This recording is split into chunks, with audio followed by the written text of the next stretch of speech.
Hello, everyone, and welcome to another episode of FHS Podcast.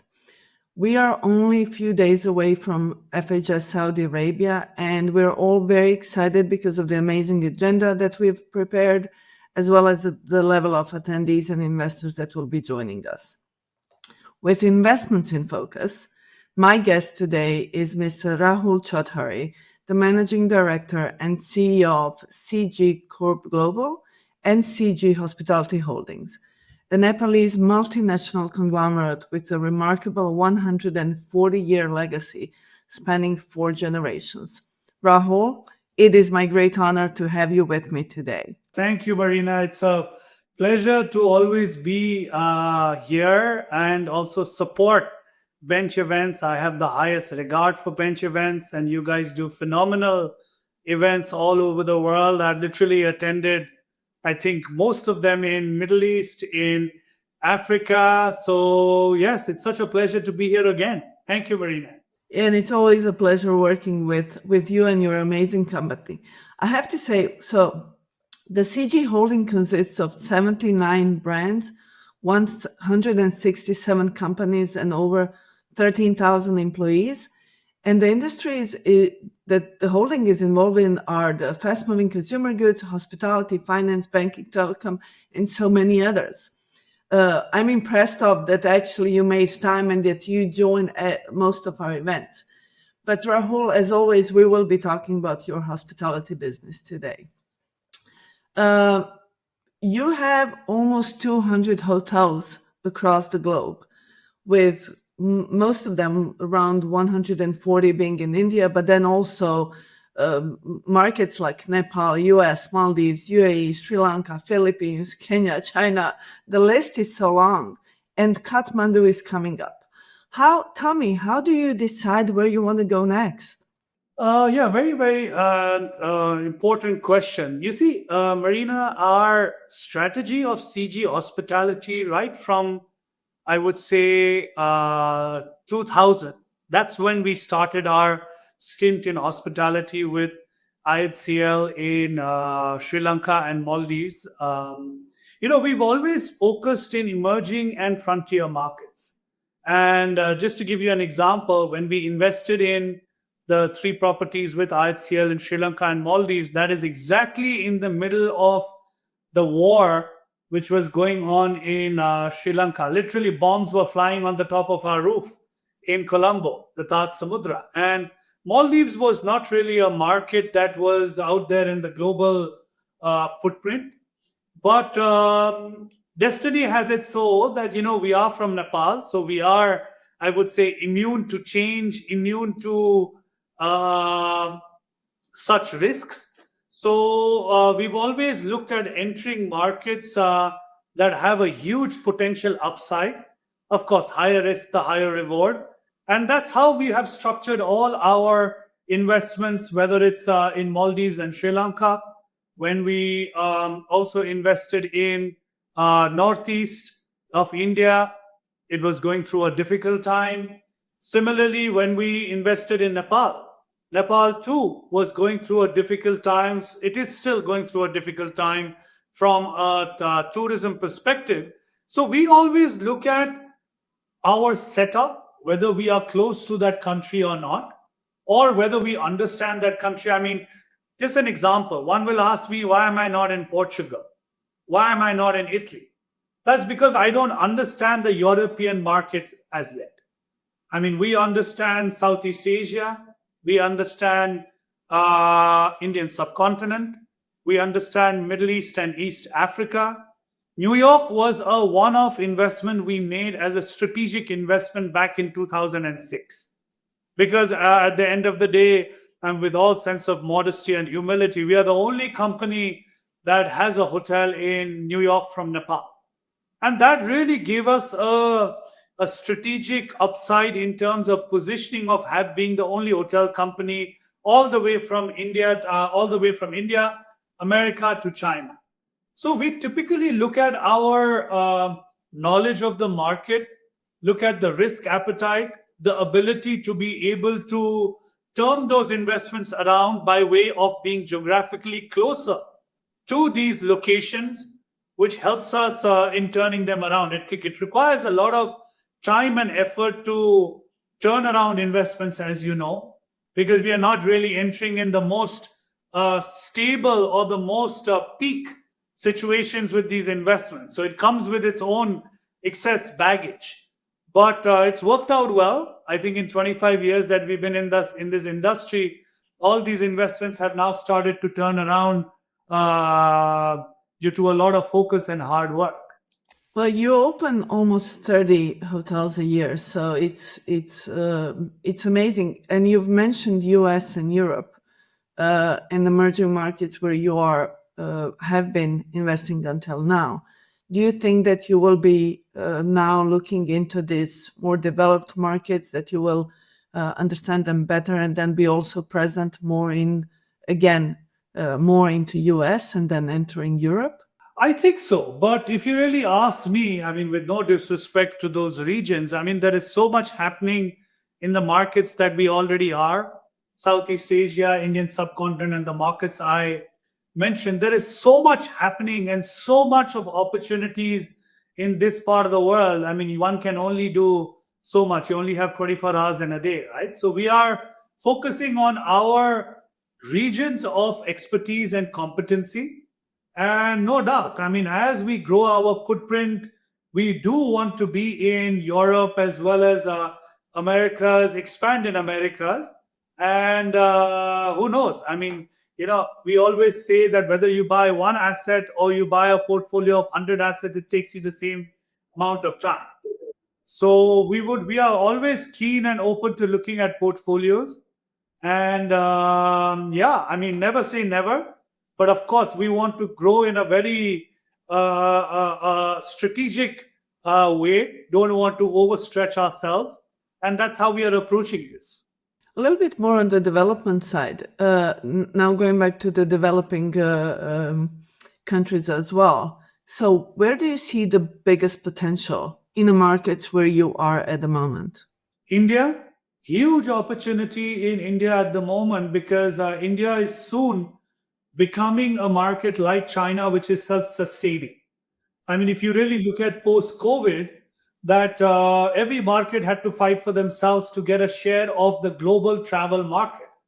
Now, what has happened is that the mid market or the middle class, let's say in India, which forms the majority of the spending in the Indian market, is going all around India, and India has been able to survive through the past few years basis of that market which is existing in India itself. Now, India is one. I would certainly say that Southeast Asia is also a very, very big market. When you talk about markets such as Thailand, you talk about markets such as Singapore, Malaysia, Vietnam, Cambodia, to name a few. I mean, all these markets have now opened up with their visa regime to make it so easy for travelers to come. I mean, everyone should learn from this adoption of relaxed visa requirements. Look at Thailand. I mean, Thailand is blowing up. You have direct flights from almost 4 or 5 different cities of India to Phuket and to Bangkok and Koh Samui, and even direct flights to Vietnam, to Cambodia. So I would say that huge opportunities in this market. That's why we are laying a lot of focus in Southeast Asia at the moment and the Indian subcontinent. But yeah, I mean, I would say India is predominantly a huge focus for us. And from a sector rather than a market, Marina, I will say from a sector and segment perspective, wellness is a huge market for us. As you know, I'm not sure you're aware, but just on the 30th of April, we signed an agreement to launch the first autograph collection in Philippines. We have a world-class wellness, holistic wellness resort in Philippines called The Farm. So we tied up with Marriott, and we are in discussions to taking this business model to the rest of the world. So that's a very important sector for us, and we believe the tourism industry is shifting. That is now the new luxury, wellness and taking care of yourself. I'll go a little bit a step back, just and then we'll talk about wellness a little bit more further on. You mentioned a little bit geopolitics and how the visa regime, but also what is happening in the world. How does that affect your business? And do you expect some changes in travel patterns and trends because of the changes in geopolitics and the situation? No, no, absolutely. I mean, think a simple example.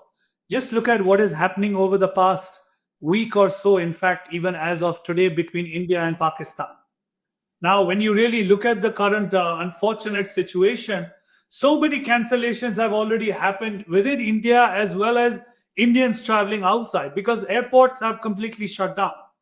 I mean, you have to understand that unfortunately, tourism is the first sector that gets hit, whether it is a global crisis, whether it is an economic meltdown, whether it is a pandemic, whether it is geopolitics. Everything that happens, crisis or problems, I would say the first one to be hit is tourism. But having said that, I would say that tourism is also one of the backbones of every single country.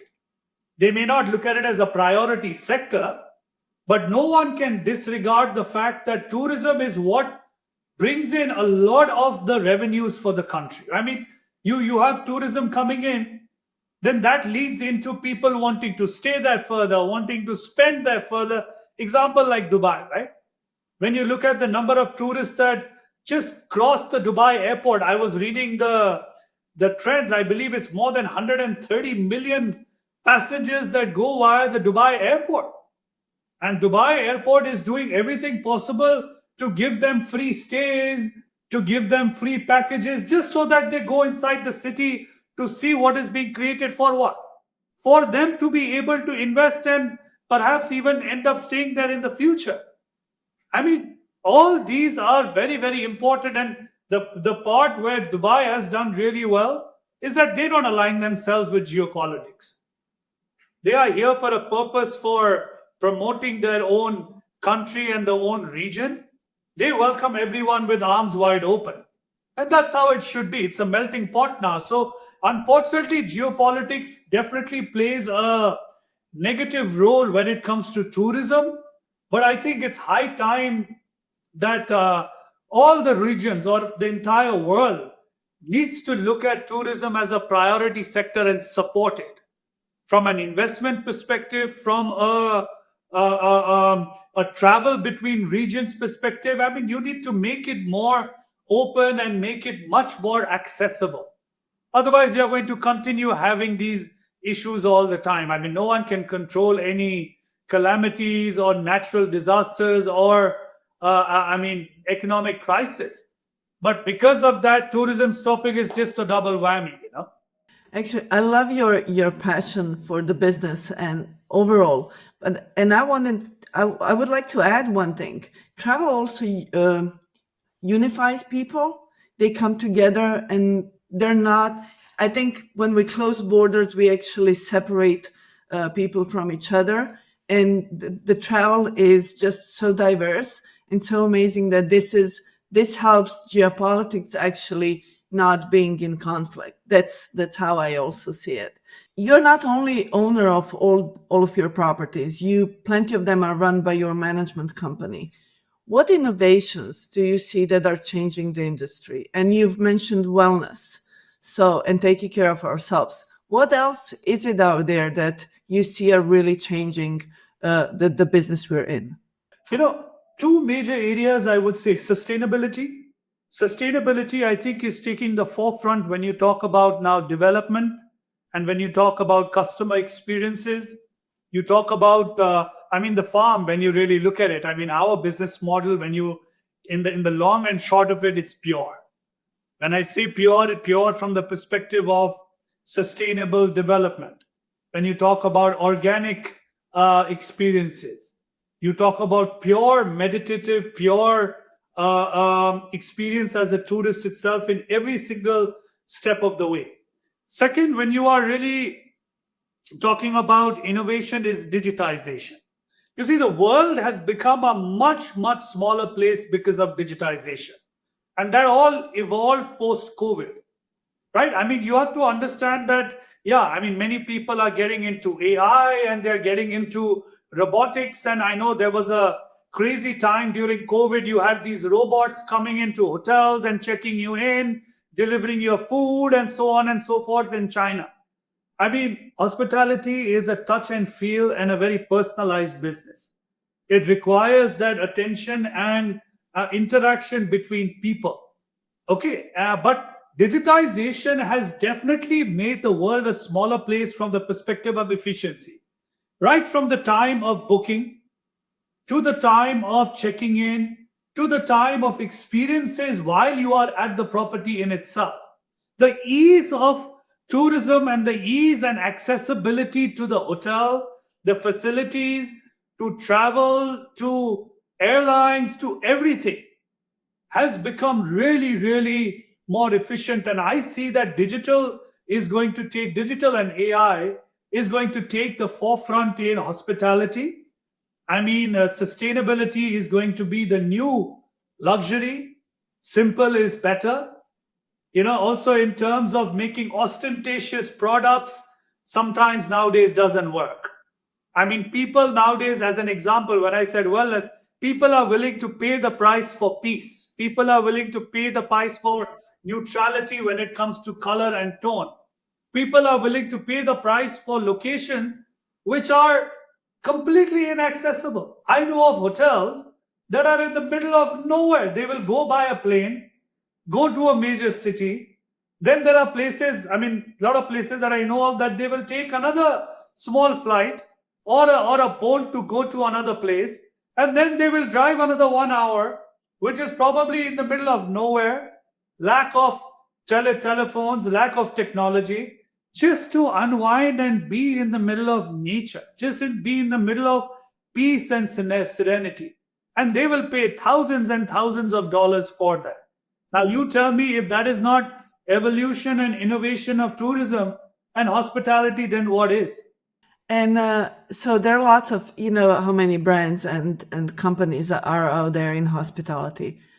So how is your CG hospitality unique?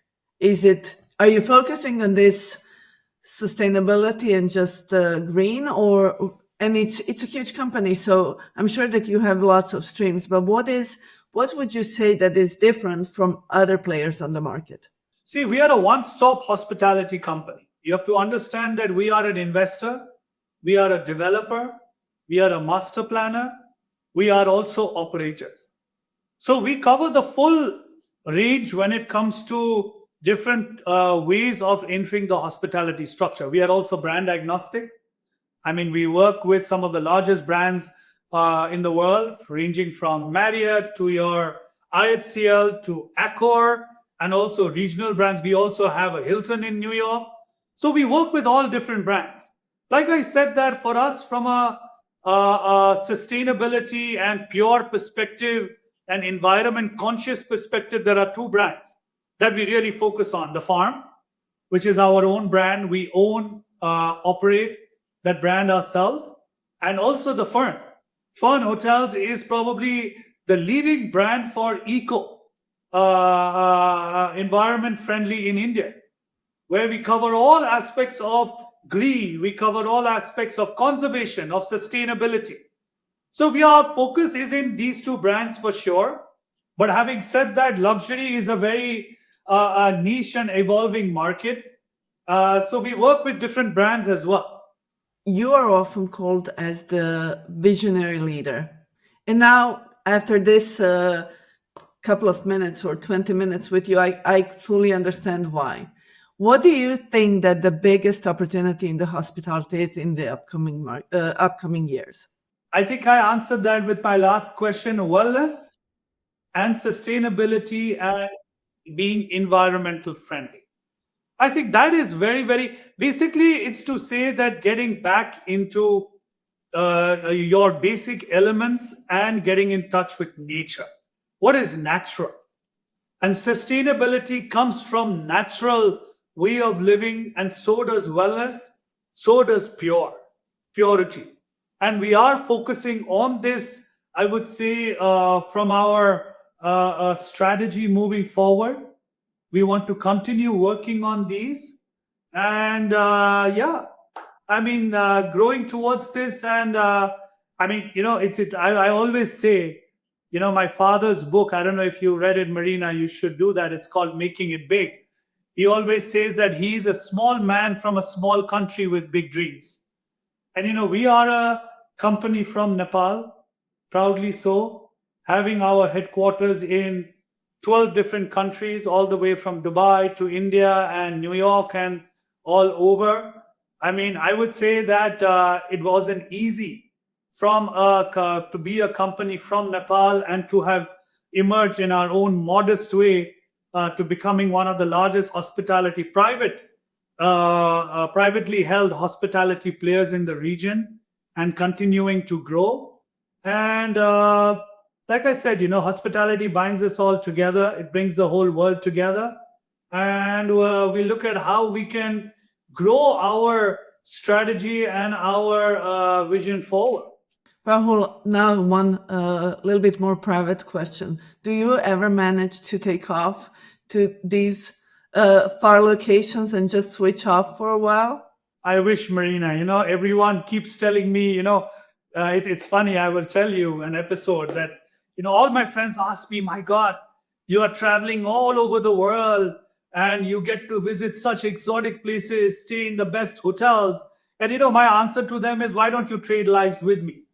Because, I'm not able to, unfortunately, take the time off as I would have wanted in all these places. I mean, I will tell you that out of almost close to 95 hotels, 200 hotels now, I have not even been to probably more than 60% of my hotels. Because I'm wrong. I mean, there's only 24 hours in a day, right?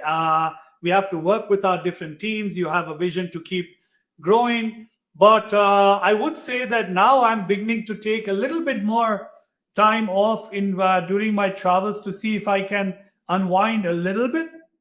But, like they say, this is the time to work hard and when you are young so that you can retire early and then make the most of all your spoils, I think you should. I know you're right. Every day to all of us has only 24 hours, but I think you definitely should wind off a little bit. Rahul, I'm so grateful for this conversation. Thank you so much. It was such a pleasure. I do think that we will be seeing you in Dubai in end of October at FHS World. Until then, I'm sure you're going to have another 20, 30 hotels open and lots of news to share with us. But thank you so much for this conversation. No, thank you so much, Marina. It's always a pleasure to share my experience, our experience in this field. I know that you all are big promoters and supporters of tourism and bringing the whole fraternity together. So it is more so you all that play such an important part in promoting tourism and highlighting the importance that every region and government body needs to give to tourism. So thank you for everything that you all do from Brent Bench events. And I look forward to always being part of the family and growing. So thank you. Thank you, Rahul. I'll see you in a couple of months and good luck with everything that you do.